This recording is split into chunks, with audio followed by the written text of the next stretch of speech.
Are you ready, folks? It's Chief of the North. Seth is here. He's got a tie on, which creeps me out still, but we're going to go over the finding of the future. It's a pathway that they have to get through in a number of positions, not just on the field, but all the way around. And this is pivotal for this particular team as they try to move forward in 2022 and do what no one has really done in getting back to where they've already been. This is going to be a fun one. Thank you for being with us, and welcome to RGR Football.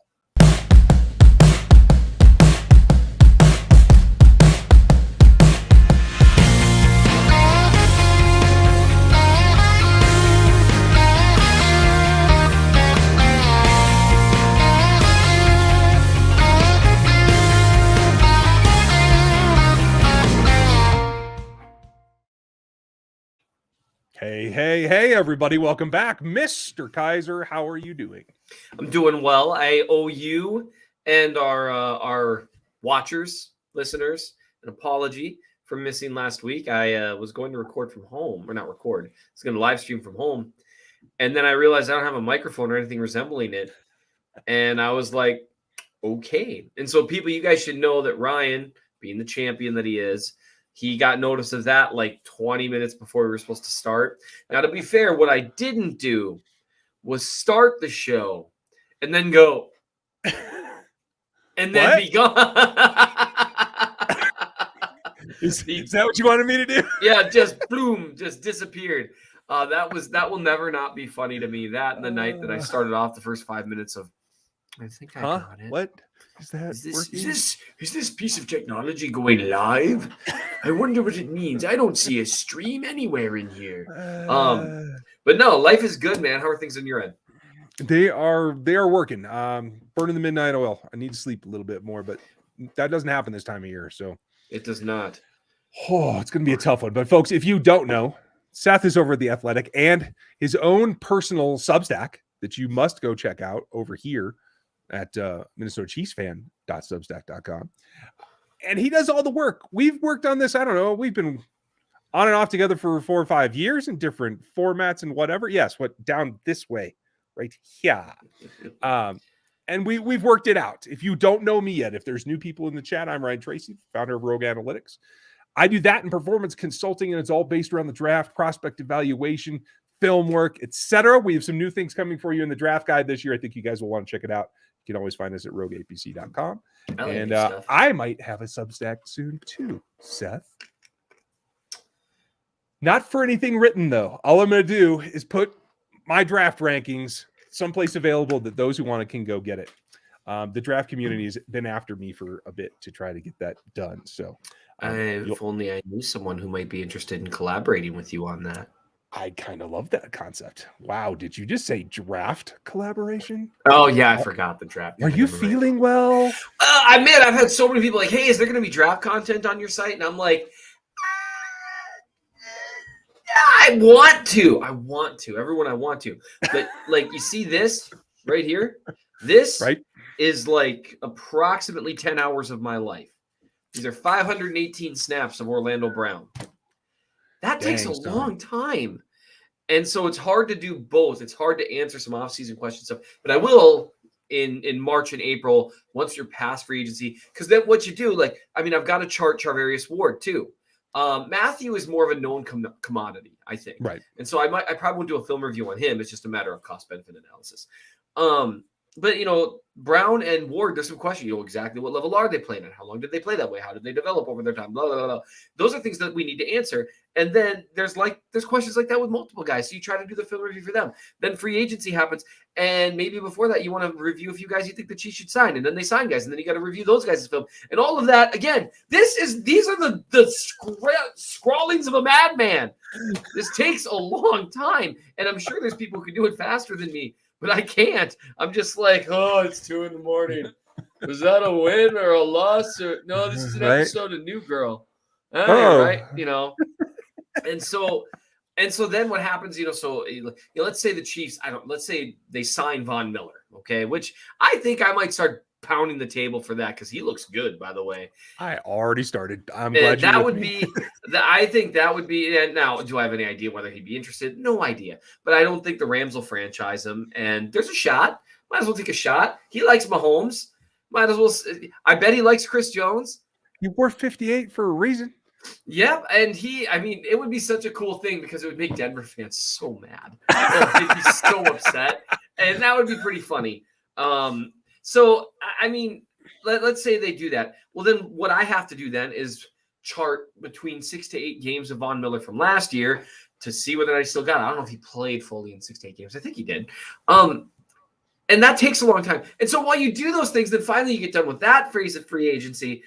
And then the draft is almost there. And so you don't have a lot of time. So that's a long road to a short thought that Ryan, if I could have you do draft content. Are you prepared to be an editor? Because you know how bad my tweeting spelling is. Oh, Lord. Oh. That's why I use a microphone, people. This is all for your benefit. Right. No, I forgot about that. I'm going to think on that one. Yeah. Give that some consideration. I'm happy to help. Do you have a stenographer that might be around that can really just kind of do this for me? We should. Reporters come in handy. They do. They definitely do. Uh-oh. What did I miss? My wife's texting me. I'm okay. Nothing emergency. Just something with the Yukon. Okay, good.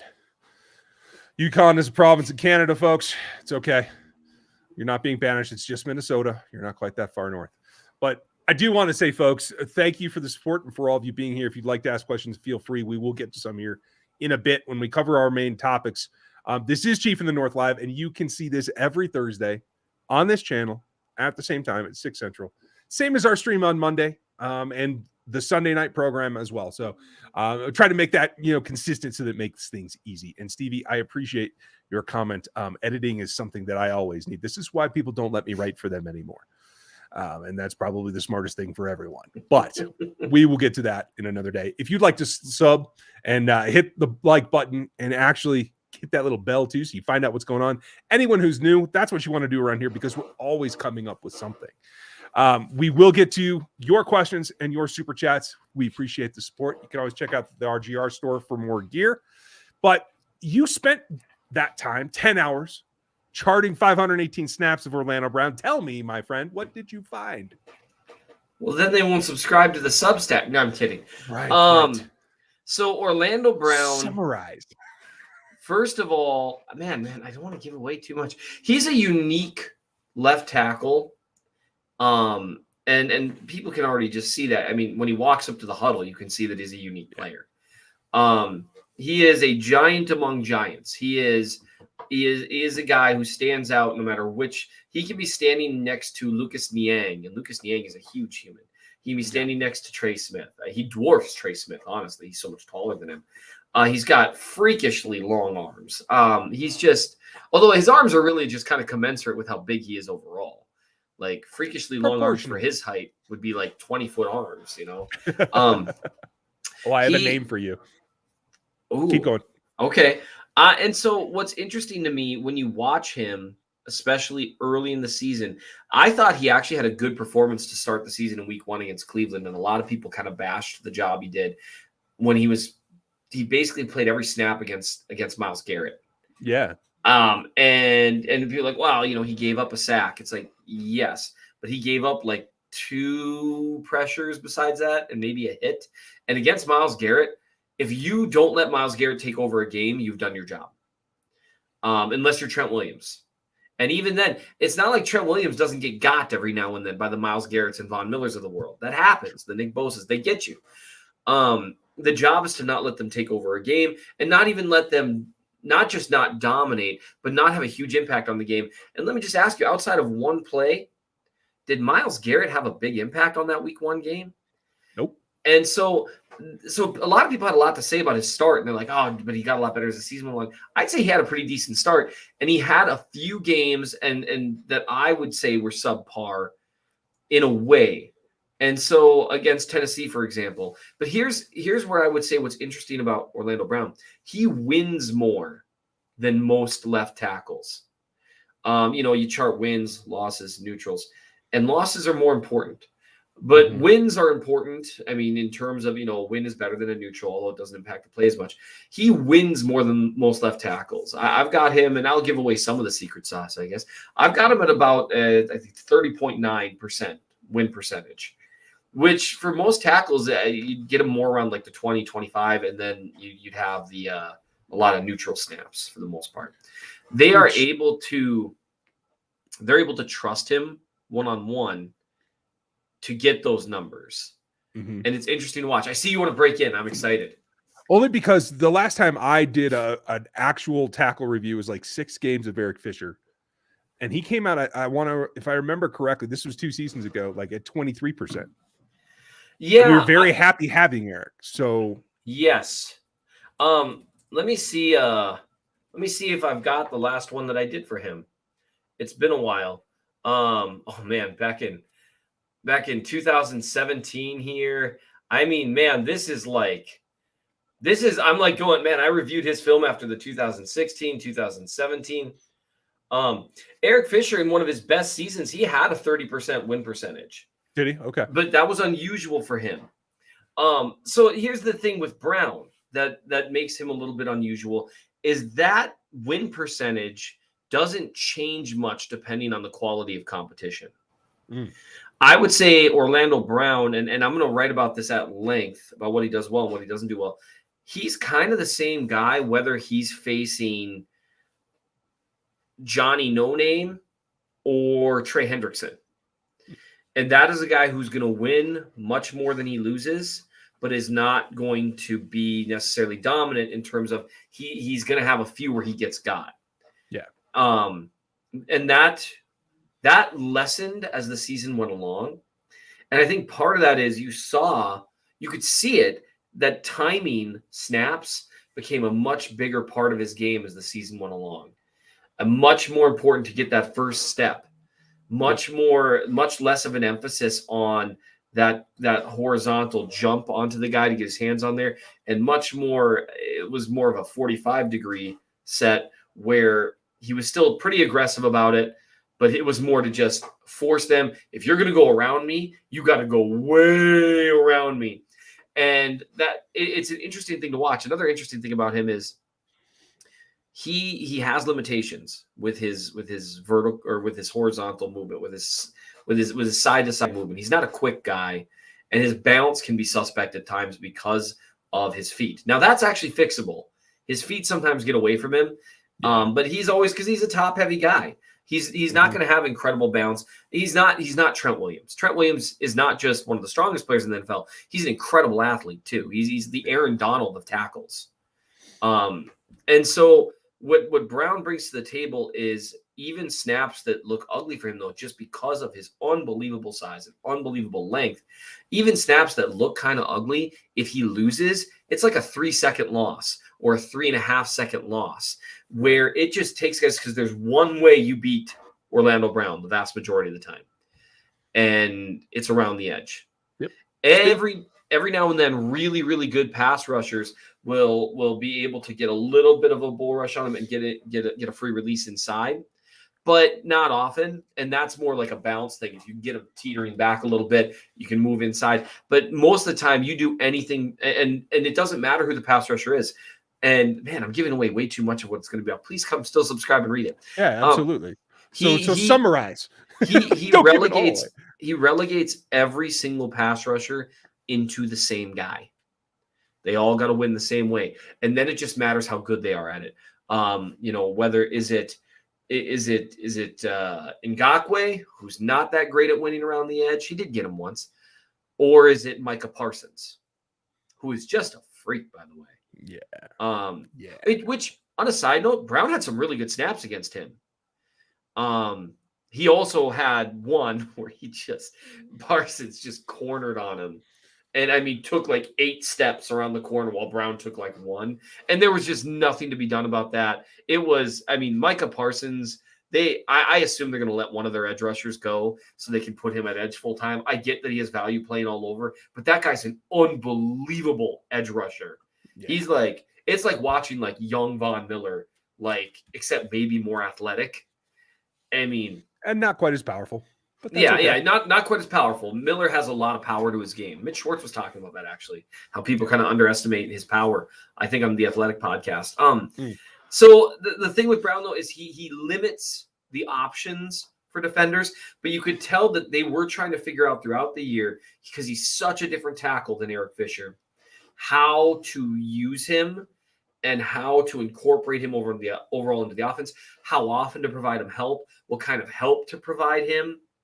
And with Mahomes, you could see him trying to figure out getting some kind of rhythm with him. And I think there's a reason you saw a lot more scrambles through the B gap for Mahomes on the second half of the season, because they really started to figure out, man, these guys, they're going to go wide every time. And if I back up, if I do the things I used to do with Fisher, because Fisher was more vulnerable to inside rushes and bull rushes. And so if you just keep backing up, Fisher didn't get beat around the edges often. And if you just keep backing up, you're fine. You keep backing up with Brown, and they're going to just straight line right to him. And there were some plays like that where I didn't credit Brown with giving up a pressure that I think he unfairly got kind of targeted early on. And once they kind of figured that out, it looked better. But I don't know if he's ever going to be a tackle that necessarily wins pretty consistently, just because of those limitations in terms of his quickness. I will say I think he's 24. I thought he was 5, but that's fine. Whatever. He might be 25. There's room for his feet to improve. There is. And there are times when he's able to, especially when he is beat inside, he is able to open his hips and move his feet and recover better than I thought, better than I saw as a Raven. Yes. In his adaptation to being in the Chiefs offense. So that's good. He just still doesn't have a kick step. He's still a 45 setter at best. Yep. So if he can move those feet faster in that fashion, he should be fine. Right. And he has a natural advantage. And again, I'm going to be writing about this in a lot more detail with a lot of I have right now, I think I've pulled up like 17 video clips that I'm going to have to choose from. And those are meant to be demonstrative, but he has a natural advantage in that he doesn't have to get it as right as, say when Joe Tooney slid over to the left to replace him in that first game against Cincy. Tooney did a nice job. He wasn't perfect. People kind of overrated the performance a little bit because it was so impressive that he was good. And it happened to be against Trey Hendrickson, who's not a guy with length. I think that could have really been a problem against like a Cam Jordan or something. Yep. I think that would have been a problem. But Tooney, I watched that and I was like, you know what? I bet Tooney could be an average left tackle. I bet he could. But he has to do everything perfect. And he does. Yep. But on that left side, it was everything perfect. His feet's got to be perfect. His hand placement's got to be perfect. With Brown, he can lunge and kind of miss. And then the guy comes around and these just ridiculously long arms. He's like, oh, wait, let me just adjust these massive arms and move you back to where I want you. And it's a really, he doesn't talk like that, by the way. It's a ridiculous voice. But it's very haunted house. I liked it. Yeah. It's spooky being blocked by Orlando Brown. But it gives him an advantage over virtually everyone because he's not just really strong. He's got really good length. And so he doesn't have to be right in front of you. He doesn't have to have a great kick slide to get absolutely in your way, both arms on the pads, the way Eric Fisher needed to. Right. Now, Eric Fisher could do it because he had faster feet. But Brown doesn't really need to do that. He's one of the few guys that I mean, there are a couple snaps there, and one of the ones that I might include on this, where he was too half a man, and he just, with his left arm, just kind of turned the defender back, with that rush shoulder, kind of back inside, and just like, okay, and he almost fixed the issue from the top down, slowing him down there, and then moving his feet to the right spot. And I was like, what the crap is that? Like, I've never seen that. Because you're not supposed to have enough length to give yourself time to do it. And you're not supposed to have the strength to really turn a guy once he's got you at half a man. Now, is that going to work against everyone? No. And because of those quickness issues, some guys that basically the way to beat him is if you can corner really, really well and he doesn't get his hands on you. Like if he doesn't. You got to be able to duck him or rip him. Yep, you got to be able to duck him or rip or just avoid him. That's really the best way. If he doesn't get a good jump at the snap, you can corner around him. But you got to duck. And the better his feet get, he's like I think I would say he's like a 5 to 10% foot improvement for being an elite pass protector. And he's already a good one, but you can see it there. And when guys try to beat him inside, like I did this after the Denver game. I'd love to just do a bunch of clips of guys trying to beat him inside and him just like, no, and just throwing them to the side. It's so funny. You can't get your momentum the wrong way against Brown because he will chuck you. And it's hilarious every time. So, I mean, that's a lot of preview. I've got a ton of notes sitting here as well, but I would just say he's really consistent. And his best work came in the playoffs. And that's what matters. Mm-hmm. And that's what matters. And the ability against quality competition matters. Micah Parsons and Trey Hendrickson both got him with sacks, but they didn't dominate the game. Don't talk to me about what happened 2 plays. Talk to me what happened for 60 plays, because I would rather a left tackle give up 1 sack and 2 other pressures than no sacks and 8 pressures, because those 8 pressures are going to impact the game more. And you'd have to get the numbers pretty high, because a sack is obviously a big deal. But if you overall are consistently good, he can work on those losses being pretty rough. And again, Micah Parsons got everyone. That dude is ridiculous. He's even better than I thought he was going to be, and I was probably the highest on him, to tell you the truth. Gooch, I hope you're doing well. You're walking uphill, back 10 miles in the snow, holes in your shoes both ways.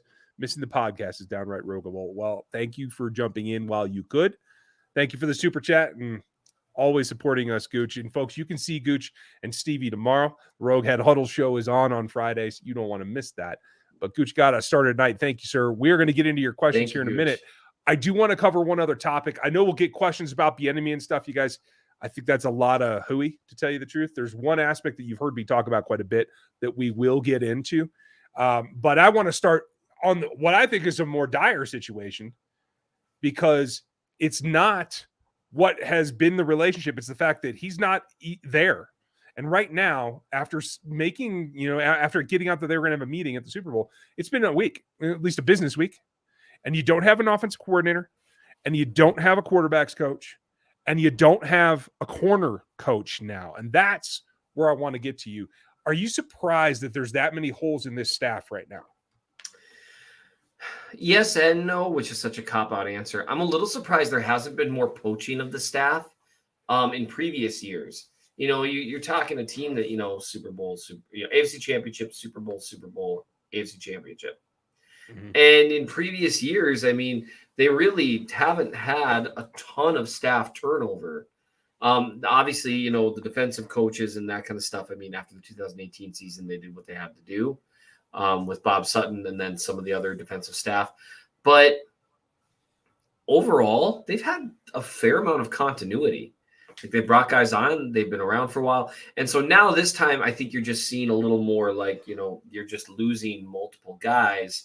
Like you normally might lose a coordinator to a head coaching job, but then what they've always done is then you promote the quarterback coach, and that's what the pipeline's always been. Except this year, because there's some weirdness in terms of what's going to happen, which Nate actually covered in Times Hours, where he kind of just talked about everything he's been told, and people can decide what they want to believe. I can just tell you that I would trust Nate Taylor with my life. That says a lot. And Nate, and Nate's a good friend of mine, so maybe I'm less than biased. But Nate, people say, professional media, they've got to cover some things to maintain their sources, which is true. There's nothing inaccurate about that. A lot of guys sit on stuff at times because that's part of the industry. It just is what it is. But Nate would never say something that he knew wasn't true. Right. He just wouldn't do it.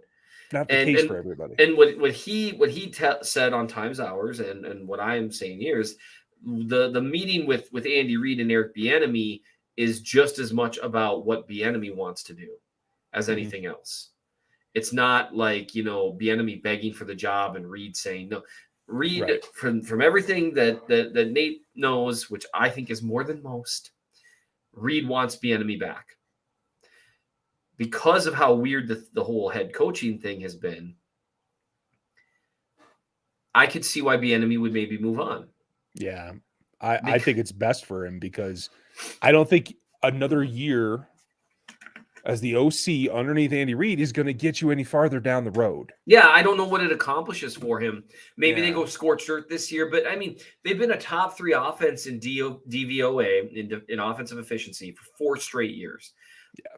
This year, some of the consistency issues they had, I would argue, were not necessarily schematic in nature, and so I'm not sure how much you blame the OC for that stuff. I mean, some, sure. Personnel mistakes, execution mistakes, some of that, I guess. But like guys just dropping. I mean, we were talking about this earlier in the year. It's not like they're not coaching them to catch the ball. Right. And it's like, wow, with better coaching, he would have caught that. What would they have taught him? That is beyond me. So I don't know what he gets out of it being with the Chiefs another year, other than, I mean, it's a really great job, obviously. There's 32 offensive coordinator positions in the NFL, maybe less. Maybe there might be a coach or two that just calls their own, but I'm not sure. It's an elite level job. It pays well, but if his ultimate goal is to be a head coach, I don't know what he gains from another year in Kansas City. Yeah. From the Chiefs' perspective, you lose Kafka. I don't know how many voices you want out of the room. On the flip side, I don't hate the idea of them bringing in some new voices, guys that haven't been on the team the last couple of years. Because it's not like Andy Reid's got a massive coaching tree. Right. And I know people wouldn't be thrilled about it. It did not go well in Chicago for him. But even bringing back Matt Nagy, I don't think it's the worst thing in the world to bring back a voice that did a great job while he was here in Kansas City and has been outside the organization for a couple of years, to come back and maybe add at least a semi-fresh voice to the room, maybe bring another few fresh voices to say, okay, we set the league on fire for multiple years. This year, there was a lot of adjustments from the league. What's the next iteration of the offense? What's the, what's the adaptation we're going to have here for this next phase? Yeah, that's what you have to have. Yeah, and I think a new voice for that isn't a bad idea. I like the idea. I personally think that they should be going after somebody from the McVay tree and Nagy. Those are the two guys. I don't care what position. You can call them co-offensive coordinators if you want. I don't care. But they have to be able to run the ball more, and I think that needs somebody creative from either the direct lineage from either Kyle Shanahan or McVay. Sorry. McShay's a draft analyst. We'll get to him later. But they have to spice up the run game in order to be one of those adaptations because they're going to continue to get 7 and 8 man drops. They have to be able to execute against that. And then I thought Nagy did a great job when he was here, just because he didn't work out as a head coach with a brand new rookie quarterback that he was not able to bring up to speed, let alone what they saddled him with Trubisky. I'm not going to blame that against him. I think he can come back into this fold and help Patrick. I think they had a good working relationship as well. And so, folks, that it's more about filling the role than whether it's Bieniemy or not. I know you guys want to know about the article itself. I won't ask Seth to go on any kind of record here, but I will just tell you what I think. I can prove none of that. I can confirm none of that.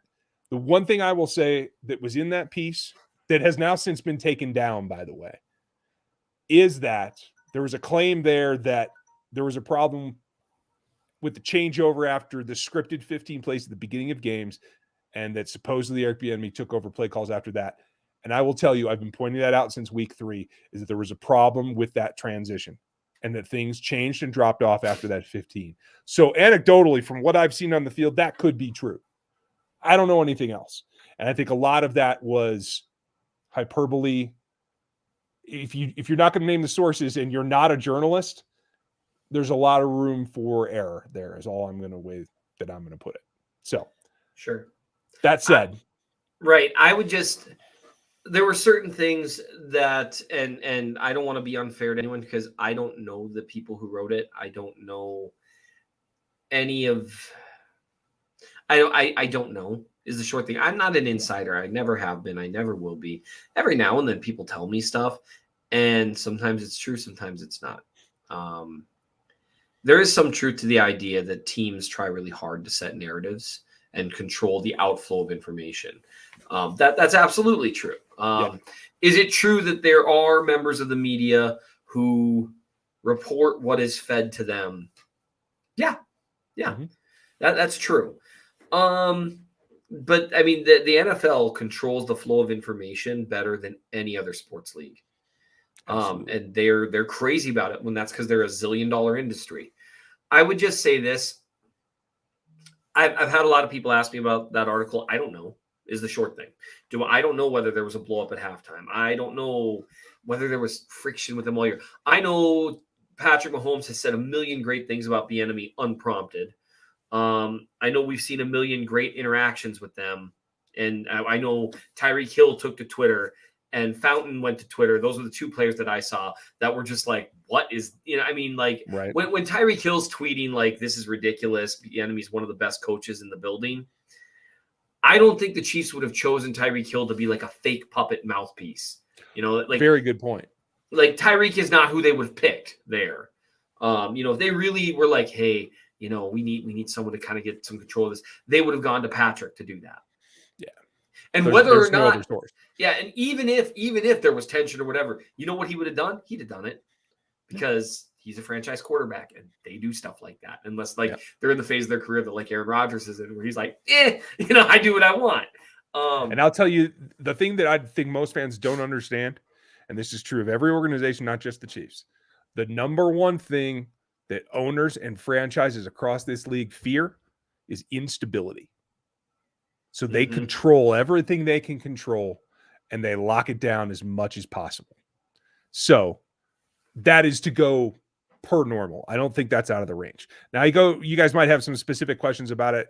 We're not going to dig too deep into this because, like I said, we have no sources. We have nothing to confirm.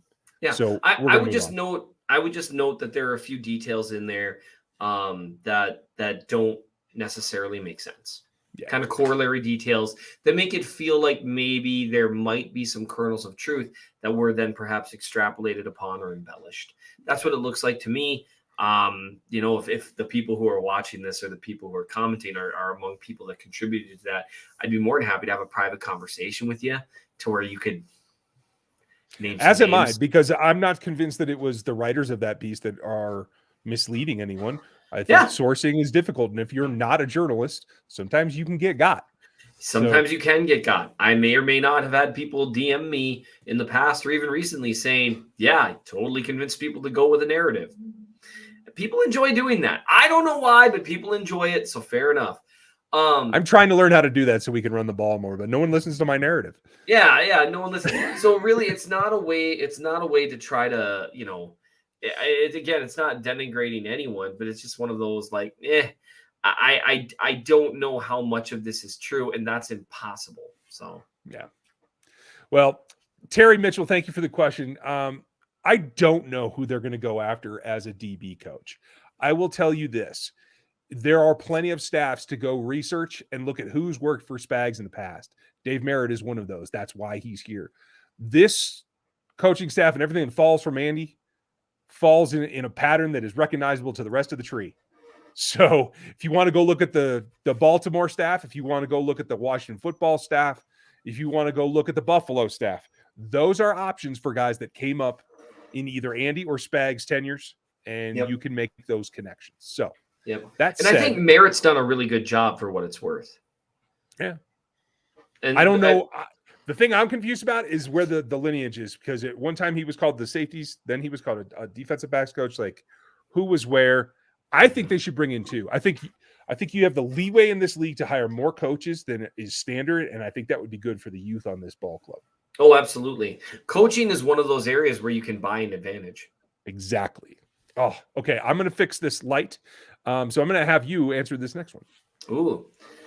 Seth, where does Clark's legal status stand? Could the Chiefs cut him outright and save all monies? So short answer is I don't know where his legal stuff stands, which that's less than helpful. I'm aware. I know he had a hearing that was set, I thought maybe in February, maybe March. I know it was set for after the season. I'm guessing it's something that he'll get some form of probation, and that'll be a bummer for him. But I don't think it's necessarily going to affect him. I do think it could result in a suspension of some sort, but no one's really talked about it at all. In terms of money, the Chiefs next year, if they cut Frank Clark, just cut him outright without designating him as a post June 1st cut, which there's been some confusion about this. You don't have to wait until June 1st all the time to cut a guy as a post June 1st designation. It's a designation for purposes of the salary cap. And so what they would have to, they could designate him that. But if they don't, then what they would save 12.7 according to Over the Caps calculator, which is not perfect information, but it's decent information, and it allows us to do what we're doing here. So it's $12.7 million. Now he has quite a bit of dead money still next year, but it's worth noting that his cap hit next year, if he's not cut, is 26.3 mil, which is a lot of money. But if you can save 12.7, that's significant. If you do a post June 1st cut, which what that does is that essentially prorate's not exactly the right word, but that's what we're going to use. It essentially spreads out his cap hit of dead money for our 2022 and 2023, right? And so what that would do is it would buy you some more space in 2022, but then you would still have half of that dead cap hit in 2023. So if they did that, then they would save 19.5 in 2022, which that sounds great, but you still end up with some dead money in 2023.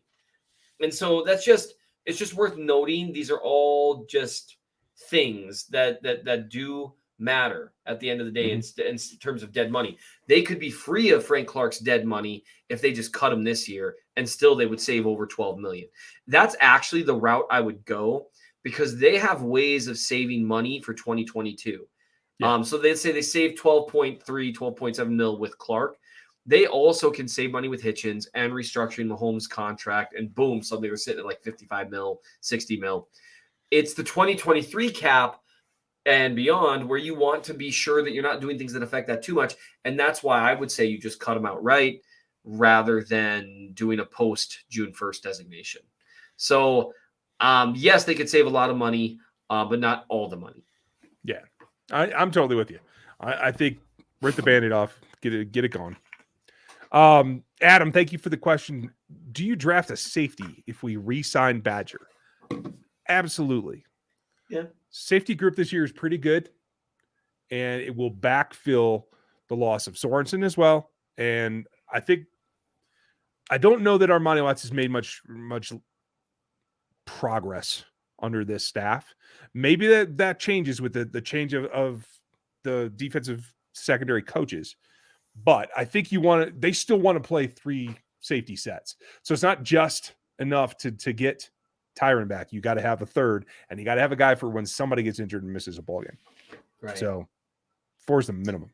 And talking to people about Tyrann Mathieu's situation, it's worth noting that next year, let's say they do sign him to a 2 or 3 year deal, it probably wouldn't be the biggest cap hit in the first year. Mm-hmm. And so they've staggered that lately a lot. So I certainly agree. Either that, or they might stagger it up somewhat with if they extend Tyreek Hill, which will be a big one if they do that. But that'll save them. That could save them money in 2022. Yeah, they could sign Tyreek Hill to a huge contract and save $10 million against the cap in 2022. There's all kinds of things that they can get done. I mean, just the fact that you can reorder and pay off the roster bonus to Patrick basically buys you the franchise tag for Orlando and a free agent at the $7-8 million range, all from that one transaction. There's plenty of room they can make. There's a lot to be done. Judge, thank you. Why didn't the Chiefs match the Dolphins' offer for Madison? The question for me became very quickly the same thing, and it was progression. I don't know, other than L'Jarius Sneed, if you saw a ton of progression from the cornerback group. Seth, am I being too harsh on that? I mean, progression is an interesting one. It's an interesting term to use. Sorry, I had to do this really quick. No I'm all over the place today. So progression is an interesting term because I saw really competent play from guys that they didn't invest a ton in, like Ward, Fenton, and Sneed. But one thing that's worth asking is Ward did get better his second year, but he played at probably about that level from there on out. I do think he probably had his best year this last year when he was on the field. Incrementally, though, it was not it was not a steady progression, in my opinion. Yeah, it was incrementally, and there were kind of some leaps and bounds. Fenton, I feel like, has been kind of the same dude since his rookie year. Yep. he was surprisingly competent his rookie year, and I think he's gotten better incrementally as well. And with Snead, I actually thought he took a sizable step back early in the season. In terms of I think he had a much bigger role in the defense. And so you saw some blown coverages and stuff. And so I'm not sure you saw a ton of progression there for sure. And that is at least worth noting, because then the question is, okay, was Madison doing a great job just maximizing guys immediately? And that's maybe. Or was it Brett Veach is just really good at finding guys that Spags defense uses well, and they weren't really developing past what they were initially. My thought comes back to two former first rounders in Baker and Hughes that I didn't see any progression out of at all. Yeah. And so that's, for me, for having that kind of pre-draft potential and grade and outlook. And yes, they both had issues, but to not be able to, in a new situation where usually you get some kind of lift and better focus and more enthusiasm out of a guy, to not see progression there, that had me questioning it as well. And so to answer you, Judge, I think that's why, is they're looking for new blood there too. Someone to kick into that room and amp everybody up. Not to mention you're going to lose out on the guy that has been your number one for the last couple of years. Right. So there's a lot of work to do in that particular room. But thank you, Judge. We appreciate your support. Butt kicker burner. I love that tag, by the way. And this is, I want your opinion on this, Seth. How much longer do you think Travis Kelce can be 1,000-yard tight end every year? Barring like injuries starting. Well, that's what I mean. Like looking at it, like incremental injuries, just the path of getting older. I think probably at least another 2 or 3 years at least. I'm with you. The way he wins is really sustainable. Now, you never know when someone's going to hit that wall. Yeah. It happens. Mm-hmm. But, I mean, Kelce is already, in my opinion, over the last 2 years, he's noticeably less explosive than he used to be, and he's still more productive than ever. And so I just think he's just what I keep coming back to when people talk about Kelce, it got lost in history because they turned the ball over 4 times. But that first game against the Chargers, where Travis Kelce was just dominating that game, and then some crap happened. What are you going to do? I mean, when you look at how things went down against the Bills, I mean, Kelce's just he is so good. And I think he's, teams are playing him as physical as ever, and that's tough. But they're going to keep finding ways to give him the ball. I think barring a cataclysmic turn of events that is not in line with anything we've seen so far, I think there's at least another 3 years of 1,000-yard seasons left in him, which would be so unprecedented at his position. Right. What he's done is so unprecedented. I don't know how you take GOAT status from him if he does what he's doing for another 3 years, because no one else did it longer than 3 years in a row before him. Yeah, you're absolutely right.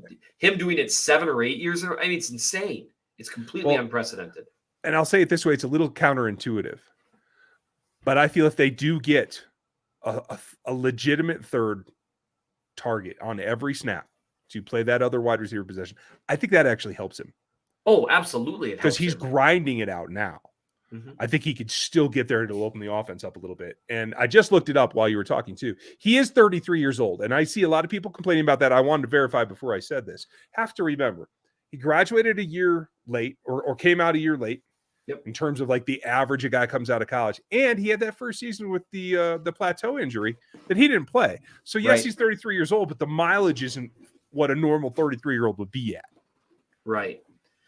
And he did spend a year in college, I believe, not playing as well, if I recall. Yeah.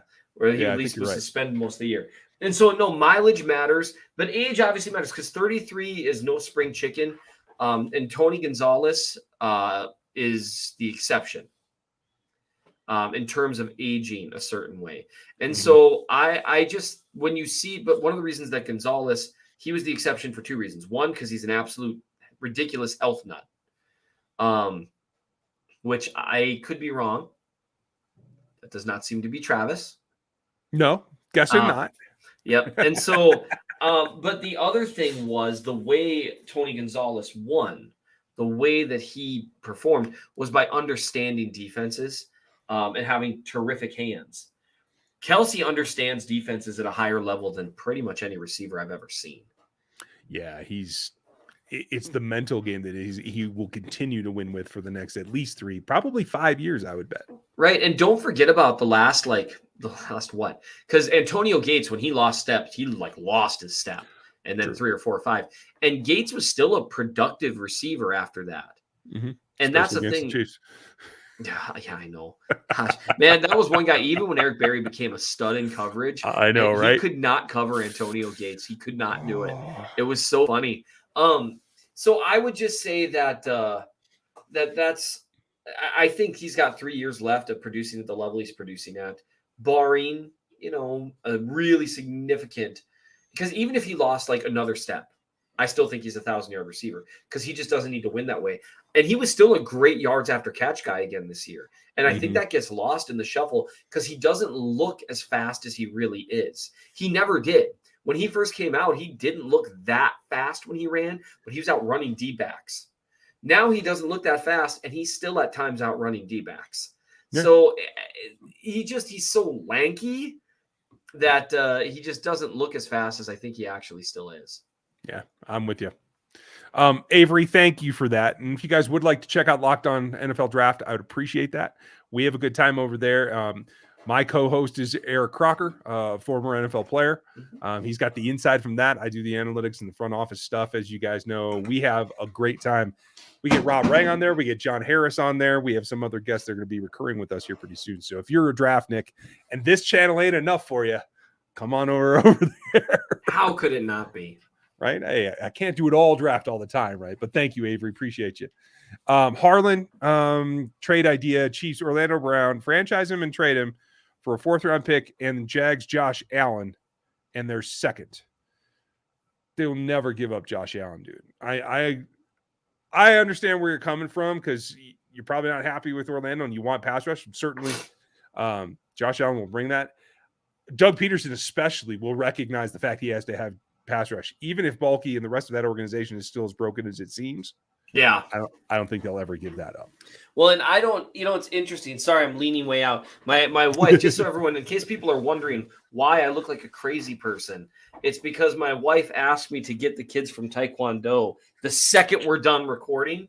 And so I'm getting everything ready because as soon as we're done with this question, I am going to very quickly run out and start my car. Because it's -10, guys. I got to start my car.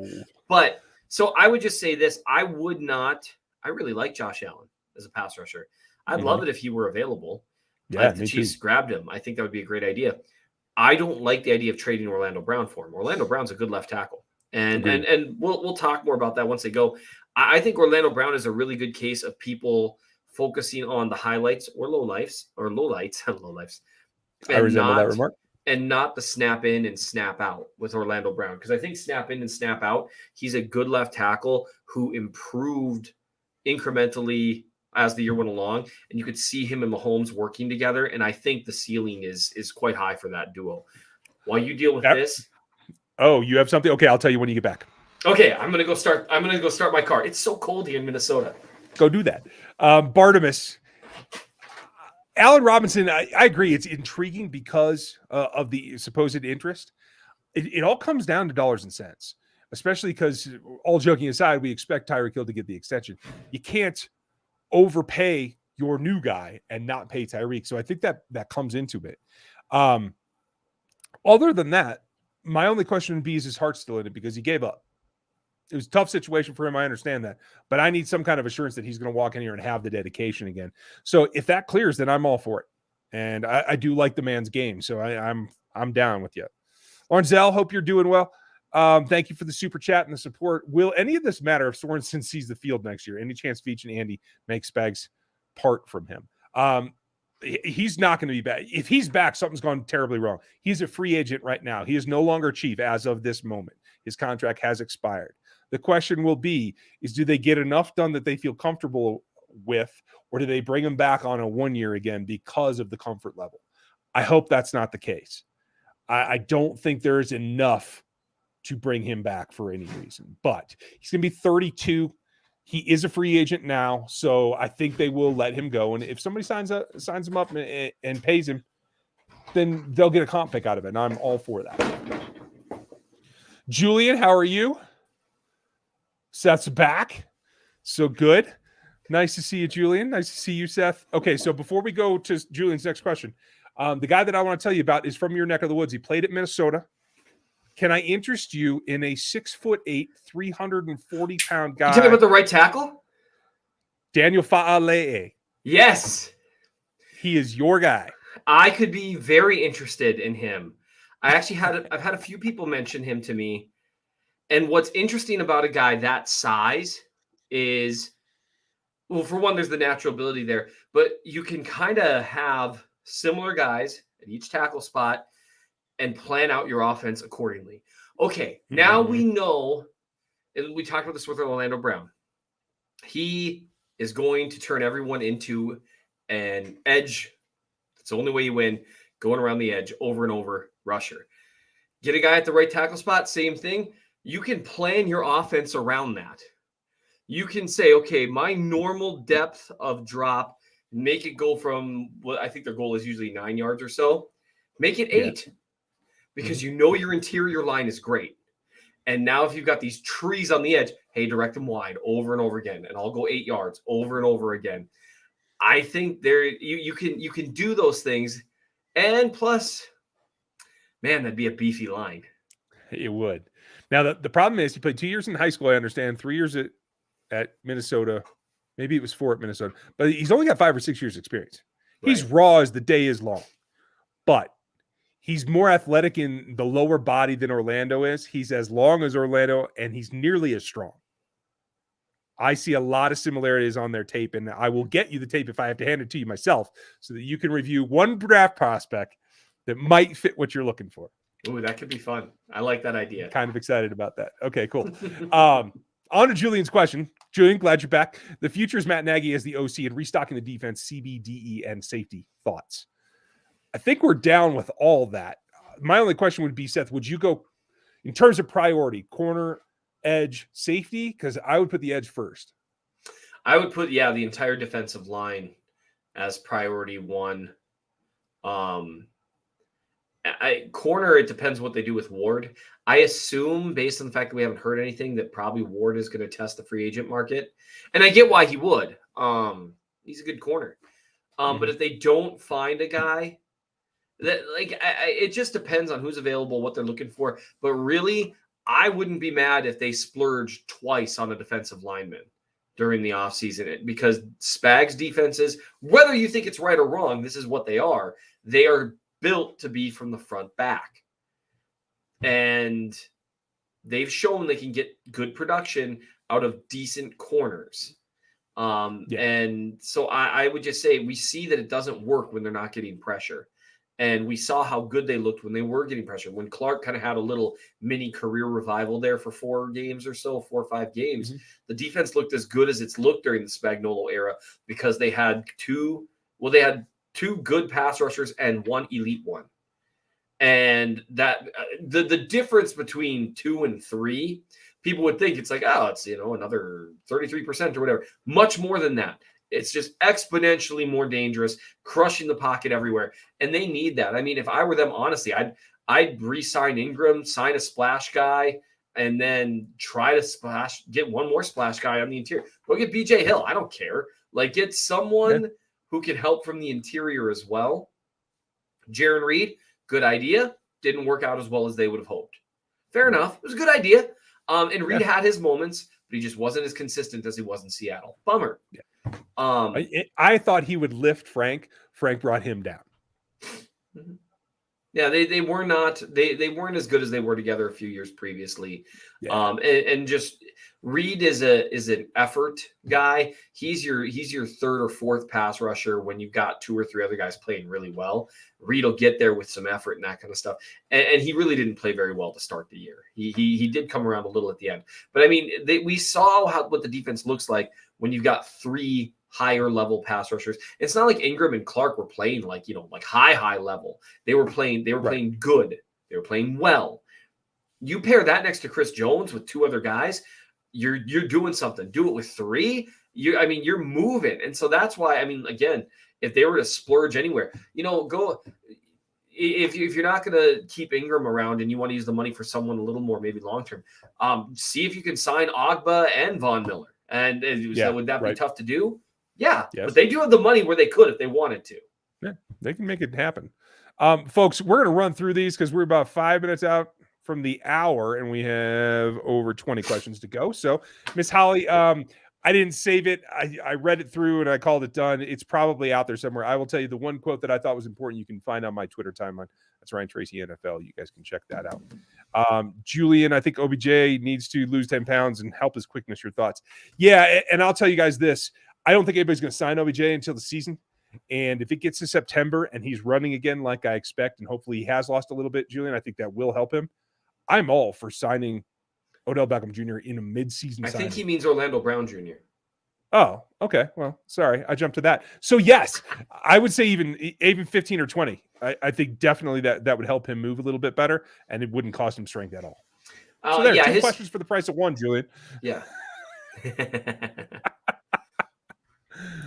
Shirley, for the viewpoint of 32 first-round pick, it was CJ worth it. I think it's a fair question after 2 seasons. I'll tell you what I told you that day. No. Running back in the first round is ridiculous. I would never have done that. Yeah, you need it for that level of return. You need a guy who moves the needle a little more than Clyde has, and we can have conversations about usage, and those are fair conversations. I think Clyde Edwards-Helaire is a good player and a better player than he's been allowed to be in KC. But fair enough, yeah. But he's not Jamal Charles, and unless you're talking, well, that's not fair, Jamal, or even Jonathan Taylor. Yeah, and here's the thing. If you guys want to have some fun, you can go back and find this on the first round draft stream from that year because you can see my face when it happened. It's just not a value position in the first round. You just shouldn't do it because you can get guys with comparable athletic ability later. Flapjack, we covered as much as we're going to cover. Don't know that any of that is true. I thank you for the support and for your super chat, but we can't confirm anything at all, to tell you the truth. And the fact that they took it down tells me something. So. Hydra, thank you. I want to hear your thoughts on the Penn State defenders, specifically Brisker and Brandon Smith as potential draft targets. I'll tell you this, they're both in my top 10 of their position rankings. It is fluid. I have watched all 22 on one game of theirs, so I've seen them both once.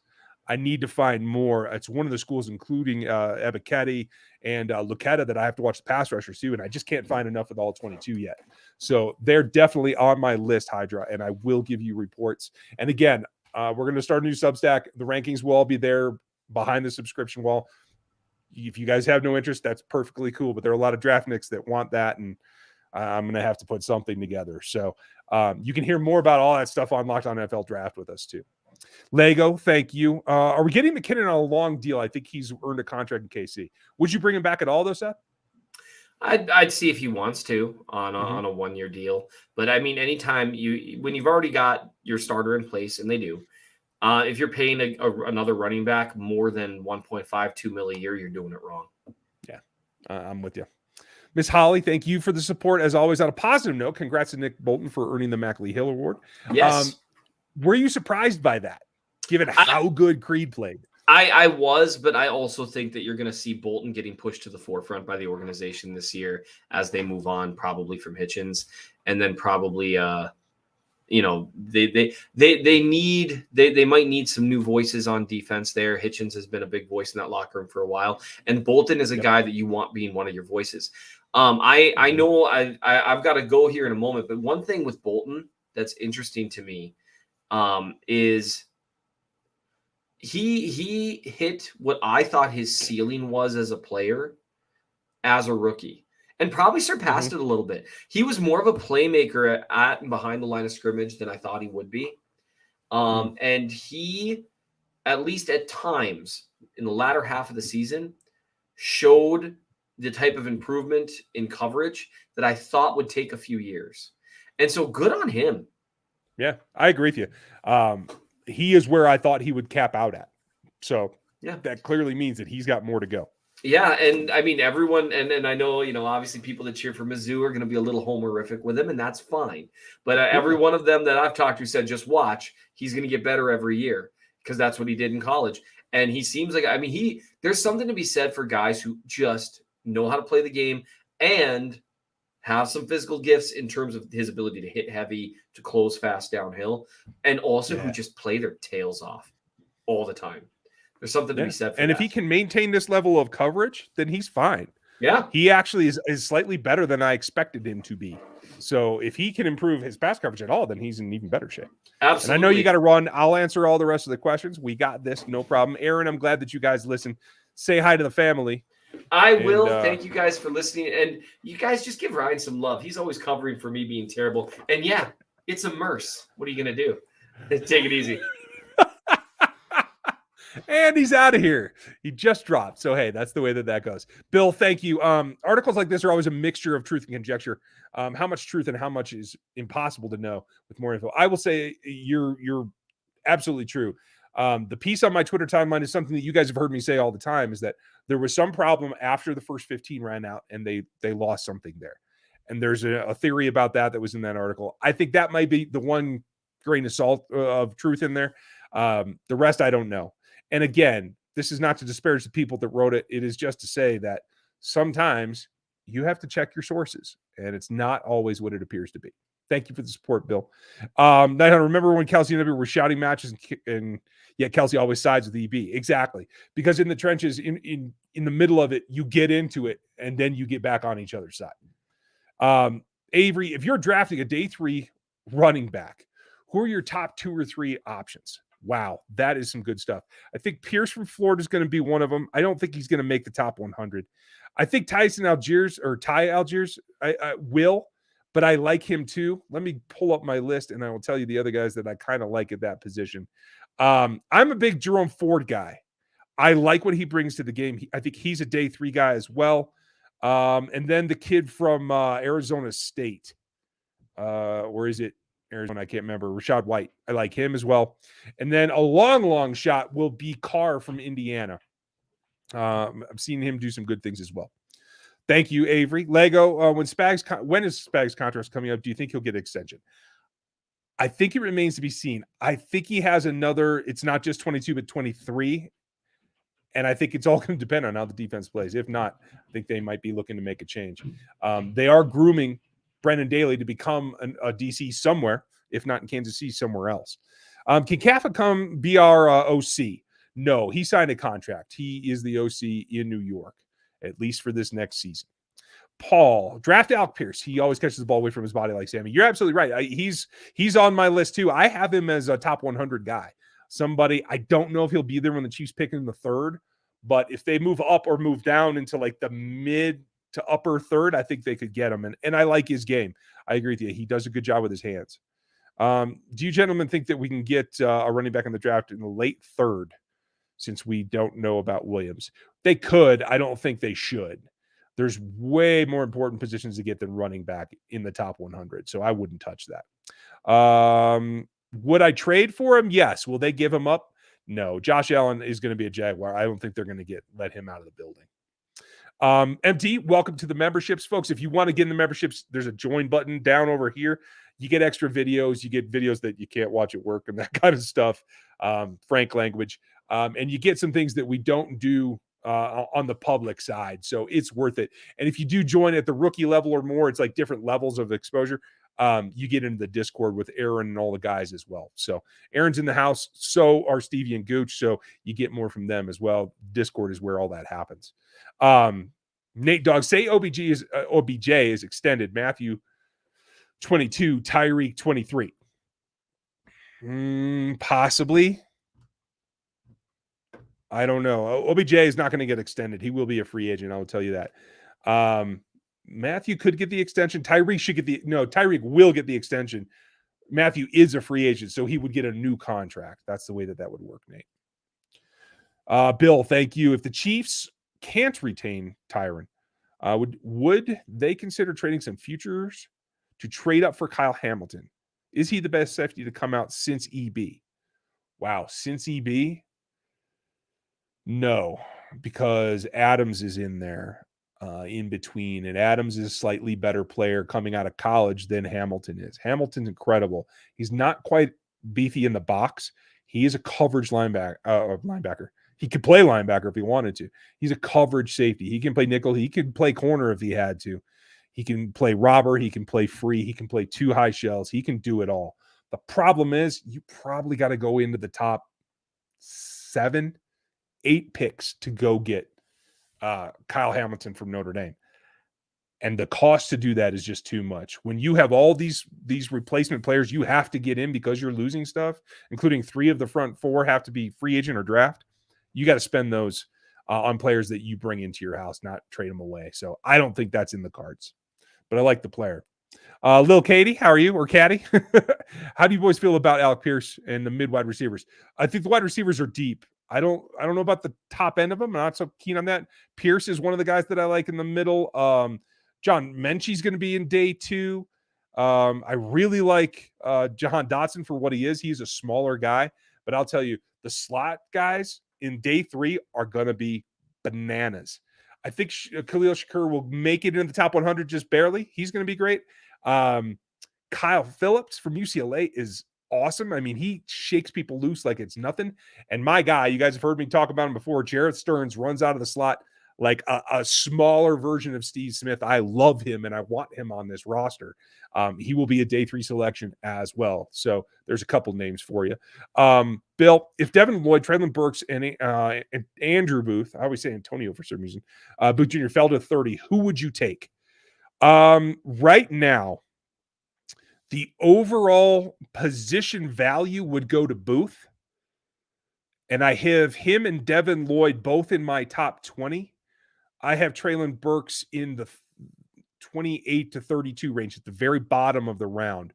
So it would be Booth or Lloyd. And if it's just positional value, I would go Booth. As much as I like Lloyd's game, I think he would be the perfect Sam to go with Willie Gay and Nick Bolton. They need the corner more, in my opinion, for just snap counts alone. Pickens, yeah, I forgot about Pickens. Good point. Someone get that boy a KC jersey. Yeah, Flapjack, thank you for the support. And you are absolutely right. Pickens he's a home run hitter. The question is, can he do it consistently? Even when he came back, I didn't see them feed him enough to make me think that he can like make plays up and down the field every week. So I think that knocks him down, and he should be available in the mid rounds, I think. Let's see who's left. Nate. Thoughts on the recent rumors out of New York that they're looking to move both Bradbury and Saquon? Bradbury's okay. I wouldn't trade for him. I won't trade for a running back. If they release either of them, I would bring them in for a look and possibly sign them. I worry about Saquon's health long-term and how much he's actually going to be able to play in the years to come. Let's see. Doug, hope you can get Mike Burton back on. Such a cool gentleman. Yeah, and Mike said he would come back on the show. He's relaxing. It's postseason. But here, hopefully after the combine, we'll be able to get him back on. He is a free agent. I expect the Chiefs to bring him back. But if not, I'm sure Mike would be down to at least come on anyway. So he is a cool dude. And I think he definitely has struck a nerve in Chiefs Kingdom. So Blake Bell, he's a free agent. Again, it will be desperation if they bring him back, but they might. I think they could look for a tight end in the draft as well. You guys are going to see some of my mocks, and I'm going to keep doing the mocks on Sundays because we're right in the heart of my kids' athletic stuff. So we'll either be live on a mock or I'll pre-record mocks like this weekend for Sunday night that you guys will be able to have, and it'll be just like it's live. It'll be a premiere, so you'll have the live stream chat and all that as well. When is Nate coming on to the show? Aaron, good question. I'm sorry I didn't get to this until Seth skipped out. Nate has said that he would. We just haven't been able to find a time. Hopefully sometime this offseason we can get him on. Miss Holly, thank you again. Super supportive, and we very much appreciate you. Again, I hope everything's good with your merch that you bought, and anyone in the chat. If you have RGR merch, let me know if you're happy with it. Put it in the comments. I want to know how the quality of everything that everyone's getting printed. So that's my number one concern. But Holly asked, not football related, but wanted to donate again while I can. Thank you. Going through some professional uncertainty again, and the outcome which might be determined partially tomorrow. Oh, well, fingers crossed. I hope that it turns out the way that you like. And I hope that you get to remain in Chiefs Kingdom as well. So that's perfect. Very much appreciate everything you've done for us, and we'll be here to support you as well, Holly. Especially if you're keeping those avatars. So I love it, and thank you. I hope that you get the outcome that you're looking for, my dear. Phil Baggins, thank you. Who's calling the plays in the second half of the championship game? We don't know. The rumor and the article tried to lead us towards it was Bieniemy. I could see that. Again, I have been pretty vocal in calling out what happens after the first 15 of every ball game this season, with one rare exception. I think it was the first Raiders game that I felt it was smoother.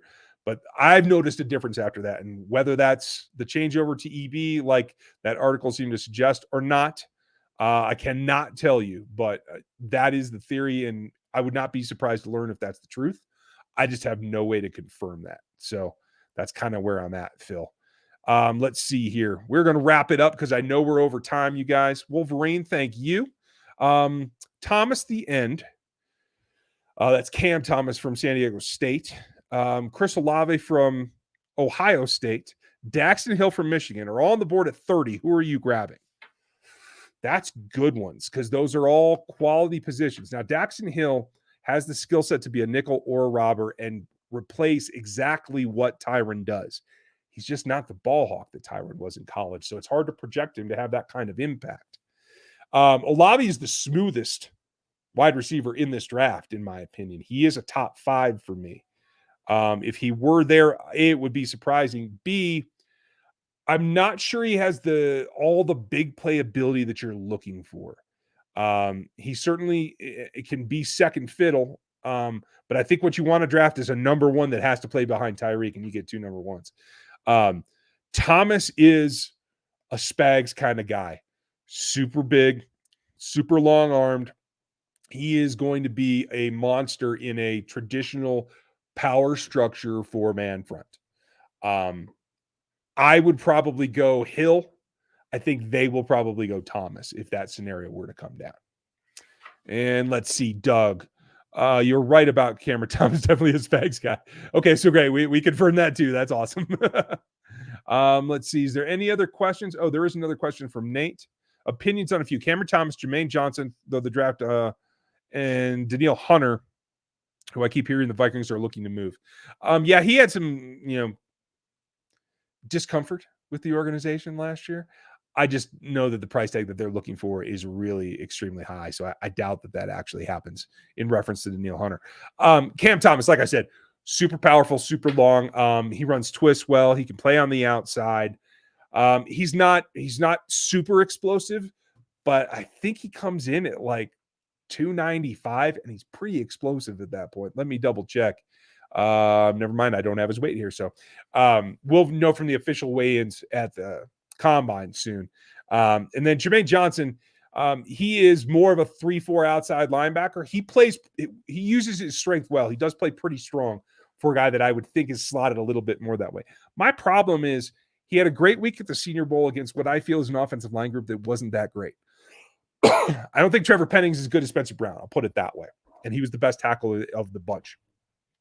So I think he's a little overinflated. I think he is still a bottom half of the first round guy in Jermaine Johnson. I think he's a guy in the 20s, maybe even in the 30s, because I don't see the consistent game-changing ability on film, and that's what it comes down to. Now, he might test off the roof, and that will change my mind a little bit because he does have a knack to make some plays, and if he has the athleticism to be elite at the NFL level, then you can coach that into him, is my thought. So we'll see what happens. But those are the ones that I think will be available around when the Chiefs pick. Let's see. Daryl, I have no idea about Chris Lamons. Again, that's just all conjecture from what's been reported. I have no way to know any of that. Any other question marks, you guys? I don't see any more. So with that, we are going to wrap it up. I will say thank you yet again to all of you Rogue Heads that are here. You're going to get more content tomorrow from Stevie and Gooch. The Rogue Head Huddle is coming at you. I do have more draft prospects. I've done another edge that's coming. I have some tackles that are coming in, those short ones. In the comments, please let me know. Do you want those short 3-4 minute videos on prospects, on Chiefs topics, on whatever? Because I can cut things up and make some of the videos that aren't live streams a little bit easier to get in and out of. So No worries. I'm happy to do that. I just need to know if you guys want them. And I'm happy to produce them. I just don't want to do it if nobody's really interested. So if you would do that, if you would like sub and hit the bell if you're new, or even if you're here, hit the like. I appreciate that. Let's see. Max Mitchell, the question came in. I thought he was okay at the Senior Bowl. I haven't watched him on film yet. I think he's middle of the road. I think he's a day 3 guy. It is what it is. Jimmy's down with the shorts. Okay, I will try to keep doing those then. And for those of you who don't get to watch these live, I may cut some of these into little snippets as well. From what I hear is a lot of people don't get the time to watch these hour-long live streams. So I want to make sure that they see some of the juicy stuff. So I hope you guys are juicy. I hope you have a good night. I'm going to go do the NFL draft show. You can check that out here on YouTube or on audio as well. Thank you for everything. You guys have a good night. And mock draft Sunday night, the guys tomorrow. Thank you for everything. We'll talk to you next time.